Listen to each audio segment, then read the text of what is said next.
As the alien queen faced defeat, one human stepped forward from the crowd. HFY Sci-Fi Stories. The Great Hall of Judgment was older than most stars.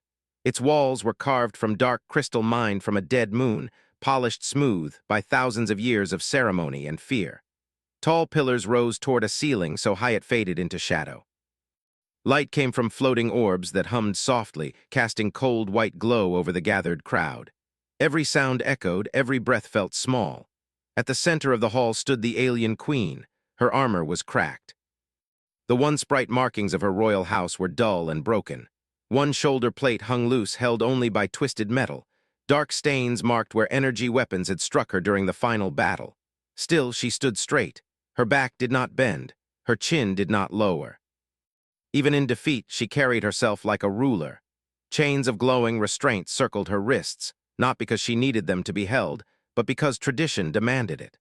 Around her, on raised platforms, sat the rulers and warlords of the Galactic Coalition. Some were massive, their bodies layered in muscle and scale. Others were thin and sharp, eyes glowing with intelligence and cruelty. A few watched silently, unreadable behind masks or veils of light. This was not just a trial, it was a message. The fall of a queen was meant to remind the galaxy what happened to those who lost. The crowd filled the lower levels of the hall. Thousands of beings from dozens of worlds stood shoulder to shoulder. Soldiers, diplomats, traders, scholars, and witnesses. Some had come for justice, others came for revenge, many came simply to watch history end. Whispers moved through the hall like a slow wind. That is her, the one who burned the outer systems. She held the line for decades. She lost. At the far edges of the chamber, near the lowest viewing platforms, a small group of humans stood together. They wore simple dark uniforms with no bright markings. No armor, no weapons. To most of the galaxy, humans were still new, still unimportant. They had no great empire, no ancient fleets, no legendary rulers. Most eyes passed over them without interest. Among them stood one human man who did not speak. He was average in height by human standards, smaller than almost everyone else in the hall.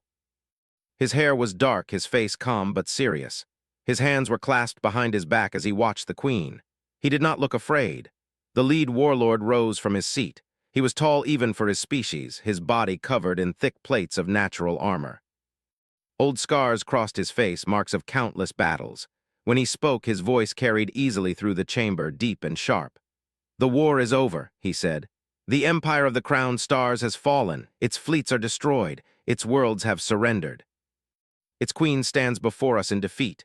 He paused, letting the words sink in. "According to coalition law, the ruler who brings such ruin must answer for it." The queen lifted her eyes. They were not glowing with rage or fear, but steady, tired, and proud. "I answer," she said. Her voice was strong despite her injuries. "I do not deny my actions, I do not beg. I did what I believed was necessary to protect my people." A murmur ran through the crowd. Some hissed in anger. Others watched more closely now. The warlord leaned forward. "Necessary?" he asked. Entire systems were emptied, fleets were crushed, worlds burned. The queen did not flinch. "And worlds were saved," she replied. "Lines were held, threats were contained." A sharp laugh came from another platform. A ruler with long, thin limbs and bright eyes tilted his head. "Spare us your justifications, Queen," he said. "You lost. That is the truth that matters." The queen's hands tightened around the glowing restraints, but she said nothing. The human man watched the exchange in silence. Around him, other humans shifted uneasily. They had not expected to be this close. They had come as observers, invited only because humanity had recently earned a small voice in galactic matters. None of them had expected the tension in the air to feel so heavy. The warlord raised one clawed hand. "The sentence will be decided here," he announced. "Exile, imprisonment, or final judgment." The crowd grew still. For the first time, something flickered across the queen's face, not fear for herself, but concern.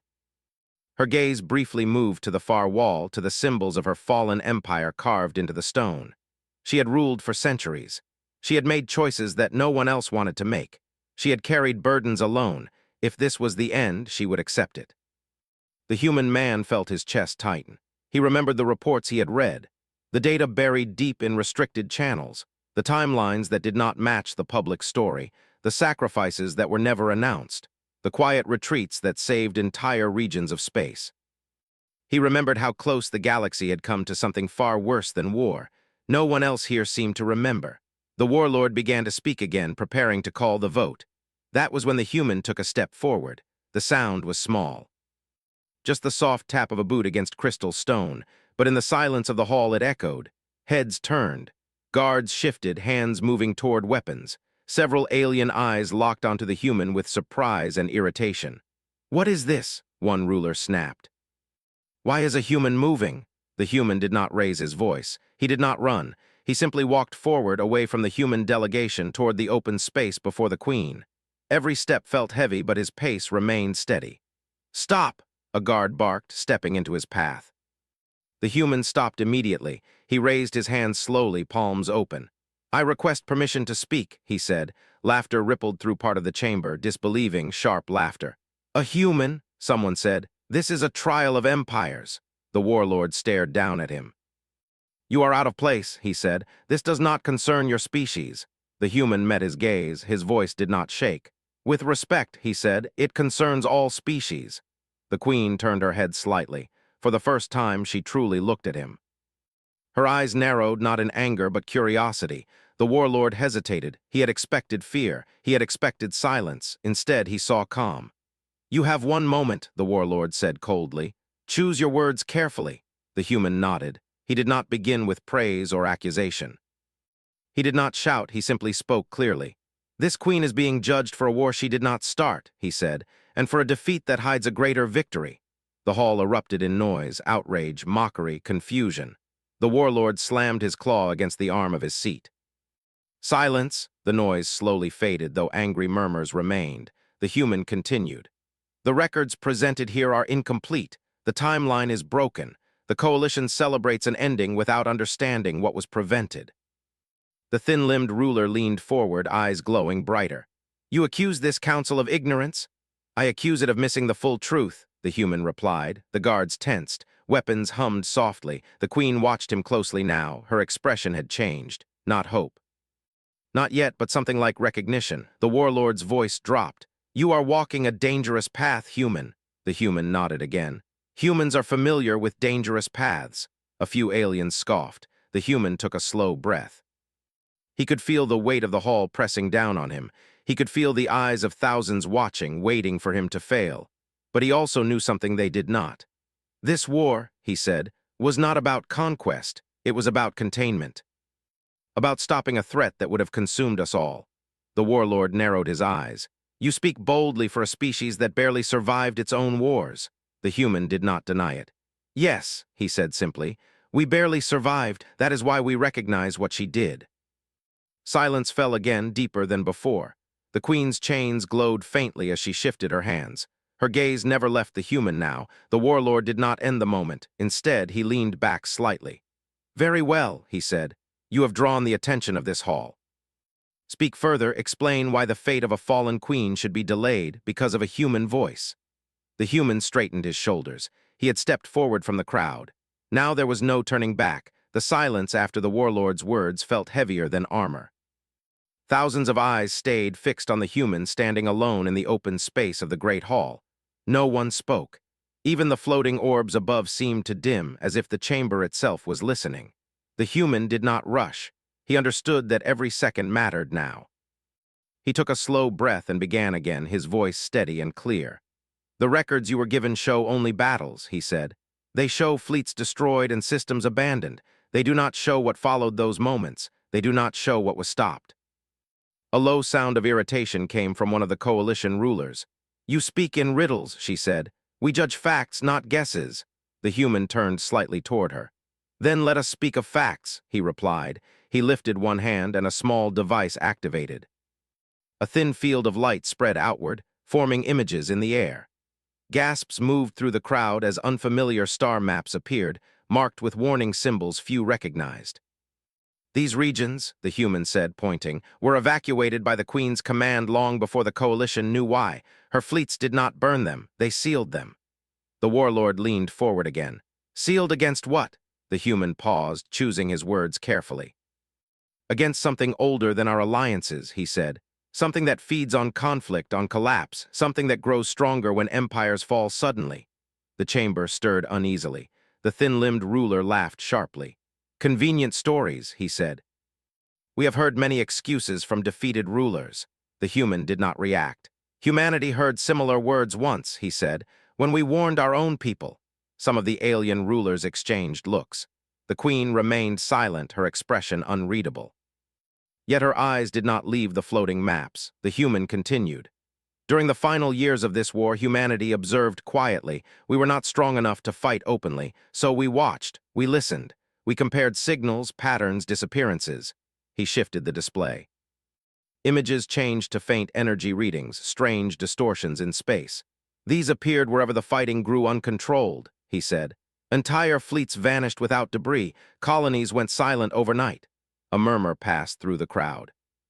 Some of the scholars leaned forward now, their interest clear. The warlord's voice was harder. "If such a threat existed, why was the coalition not informed?" The human nodded. "Because panic would have fed it," he said. "Because open war would have made it stronger."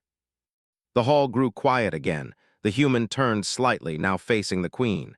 "She understood this before anyone else," he said. "She sacrificed territory to build barriers. She drew enemy fleets away from fragile regions. She chose to be seen as the villain rather than risk total collapse." The thin-limbed ruler hissed. "You claim she saved us all?" "I claim she bought time," the human answered. "Enough time for containment." The warlord's gaze sharpened. "And you claim humanity helped her?" The human lowered his hand, the images fading. "Yes," he said, quietly, carefully, without recognition. Laughter broke out again, louder this time. "Humans," someone scoffed. "You barely hold your own system." The human waited for the noise to pass. "When humans are weak," he said calmly, "we learn to survive without being seen." That line did not sound like a threat, yet several guards shifted uneasily. The queen finally spoke. Her voice carried across the hall, low but firm. "Why?" she asked. All eyes turned to her.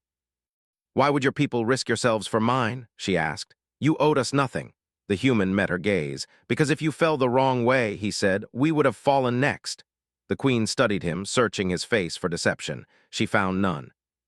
The warlord rose to his full height. "You ask this council to believe that a hidden threat exists," he said. "You ask us to believe that this queen acted as a shield." He stepped down from his platform, heavy footsteps echoing as he approached the human. "And yet," he continued, "she stands defeated. Her empire is broken. If she was so careful, why did she lose?" The question hung in the air. The human answered without hesitation. "Because she chose where to lose." A ripple of surprise moved through the hall. "She pulled her strongest fleets back from the final defense," the human said. "She let you take her capital. She allowed herself to be captured." Outrage exploded. "That is impossible." "Lies. No ruler would surrender so much." The warlord raised a clawed hand, and silence returned with effort. The queen's breath caught. For the first time, something close to shock crossed her face. The human continued, softer now. "She needed the war to end before the containment failed," he said. "She needed the coalition united instead of divided. She needed a clear winner." The warlord stared at the queen. "Is this true?" The queen said nothing. Her silence spoke loudly. A slow unease spread through the chamber. The human took another step forward. No guard stopped him now. "The structures she built are still holding," he said. "But they require cooperation to maintain. If she is executed, those safeguards collapse. If she is erased from history, no one will know what must be done next." The thin-limbed ruler leaned back, his confidence fading. "And you expect us to trust humanity with this knowledge?" The human shook his head. "No," he said, "we expect you to share it." The warlord turned away, addressing the council. "This changes the nature of the judgment." Murmurs rose again, louder and more uncertain. Some rulers argued openly now, others whispered to advisors. Scholars requested access to the data. Military leaders demanded verification. Through it all, the human stood still.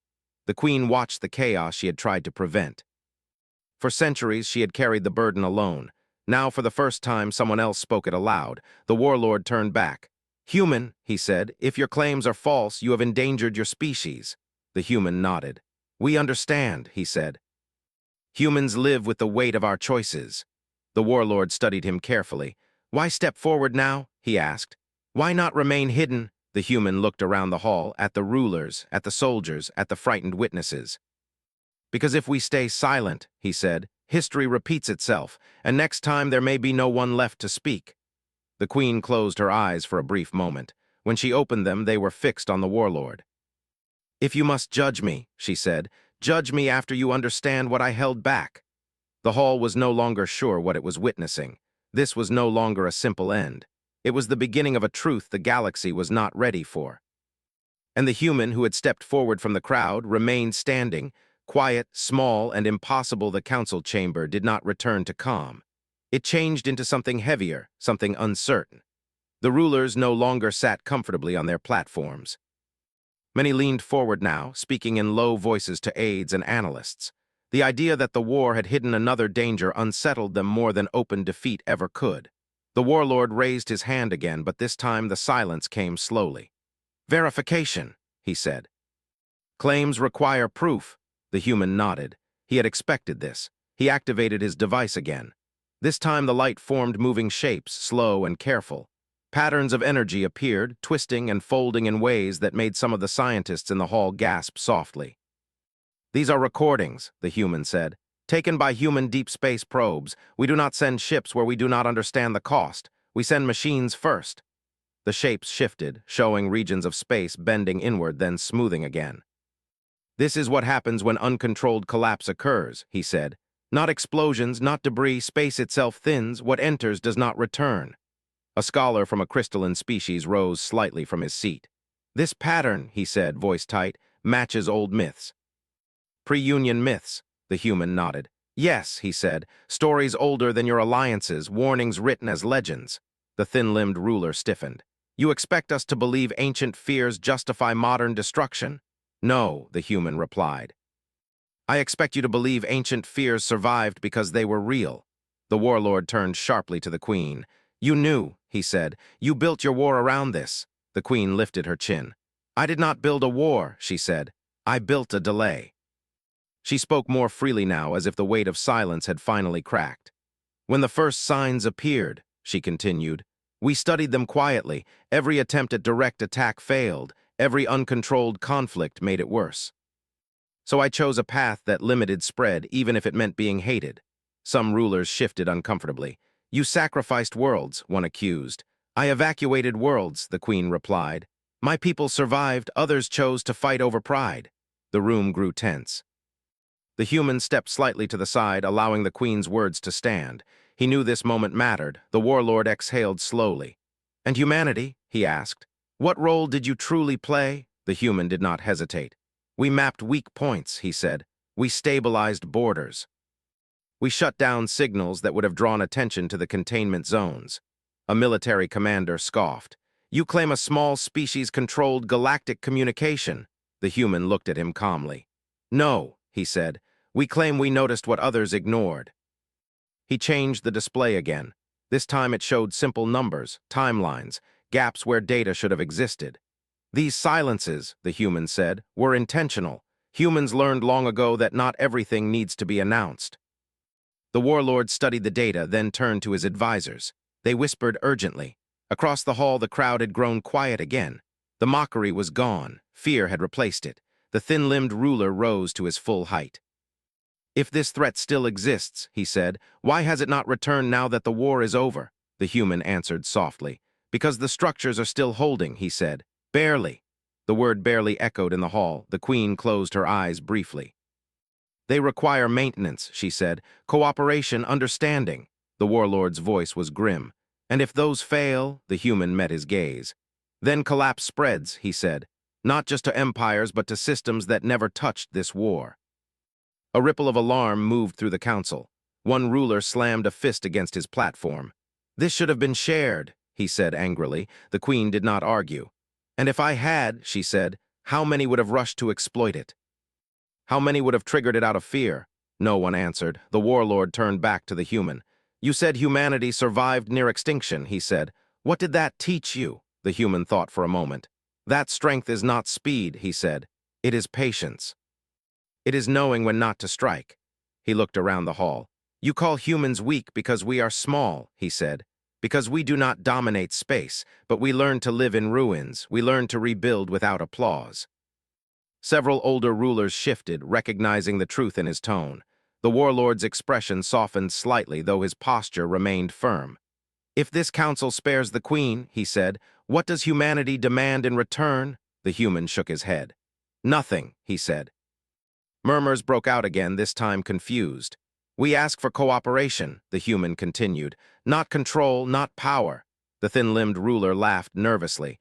And if we refuse? The human's voice did not change. Then we will continue to hold what we can, he said. Until we cannot. The meaning was clear. The warlord stepped back onto his platform. This council will deliberate, he announced. As the rulers began to argue openly now, the guards relaxed slightly. The human finally allowed himself to breathe more freely. The queen turned her head toward him. You risked your people, she said quietly. The human met her eyes. So did you, he replied. For the first time, a faint expression crossed the queen's face. Not pride, not relief, something closer to shared understanding. Time passed slowly. The council argued in layers. Military leaders feared instability. Scholars demanded access to the data. Political rulers worried about reputation and blame. No one spoke of execution anymore. Finally, the warlord rose again. This council acknowledges that the judgment was incomplete, he said. We acknowledge that the conflict may not be finished. The crowd leaned forward as one. The fate of the queen will not be decided today, he continued. Her sentence is suspended pending verification and cooperation. A wave of reactions swept the hall. Shock, relief, anger, hope. The queen lowered her head slightly, not in submission but in acknowledgement. The warlord turned to the human. Human, he said, your species has stepped out of the shadows. The human inclined his head. We never wanted the spotlight, he said. Yet here you are, the warlord replied. The human looked around the hall once more, at the rulers who had laughed, at the soldiers who had prepared to strike, at the queen who had stood alone. Sometimes, he said, stepping forward is the only way to keep everything else from falling. The council chamber did not cheer. It did something more important. It listened. The great hall did not empty quickly after the council's decision. No one rushed to leave. The air was thick with thought, with fear, with something close to respect. Guards remained at their posts, but their hands were no longer tight on their weapons. Scholars spoke quietly into recorders. Messengers slipped away to send urgent reports across the galaxy. The warlord stood in silence for a long moment, then raised his hand once more. This chamber will not pretend this truth can be ignored, he said. What has been revealed today changes everything. He turned his gaze to the gathered rulers. The war is ended, but the danger is not. We will not answer this with punishment. We will answer it with responsibility. The words were heavy, but they did not feel hollow. The queen remained at the center of the hall, the glowing restraint still around her wrists. Yet something had shifted. She no longer stood alone. The weight she had carried for centuries had begun, at last, to move. The warlord gestured, and the restraints dimmed, then dissolved into harmless light. A sound moved through the crowd, sharp and surprised. The queen looked down at her freed hands, then slowly lifted her eyes. This council restores your voice, the warlord said. Not your empire, not your fleets, but your role. Some rulers protested, but their voices were fewer now. You will serve, the warlord continued, as a guardian of the containment structures you created, under shared authority, under constant oversight. The queen bowed her head once deeply. I accept, she said. There was no triumph in her voice, only resolve. The warlord turned next to the human. And humanity, he said, will no longer be considered a minor observer. The hall stilled. Your species has demonstrated patience, awareness, and restraint, the warlord continued.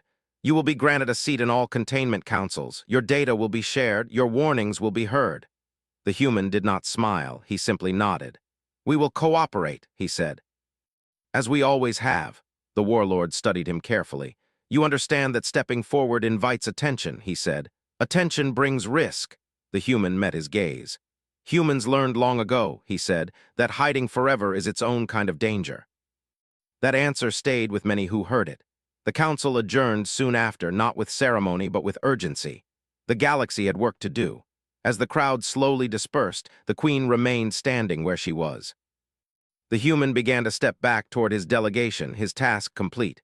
Human, he stopped. The queen approached him, her steps slow, her posture still regal despite the damage to her armor. You spoke when no one else would, she said. You risked your people for a truth that would not reward you. The human inclined his head. We did not do it for reward, he said. Then why? She asked. He thought for a moment. Because someone once spoke for us, he said. When we were weak, the queen studied him closely. Your species surprises the galaxy, she said. He replied simply, so did yours. For a brief moment there was silence between them, not awkward, not tense, just honest. Then the queen turned and walked away toward a future that no longer rested on her shoulders alone. The human returned to the other humans. None spoke. They did not need to. In the days that followed, the galaxy changed. Containment councils were formed.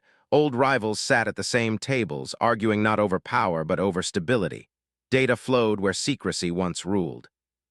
Fleets were reassigned not to conquer, but to guard silent borders where space itself felt thin and wrong. Human observers were present at every meeting. They did not lead. They listened. They asked questions others had stopped asking long ago. Some still doubted them. Some always would, but no one laughed anymore. The queen worked tirelessly, guiding engineers and scholars through systems she had built in silence. For the first time, she slept knowing others watched the walls with her. And the human who had stepped forward returned to a quiet post, far from the center of attention. He did not seek praise. He did not tell stories of what he had done. History would decide his place. One cycle later, an alert rippled through the containment network, a fluctuation. Small but dangerous, the response was immediate.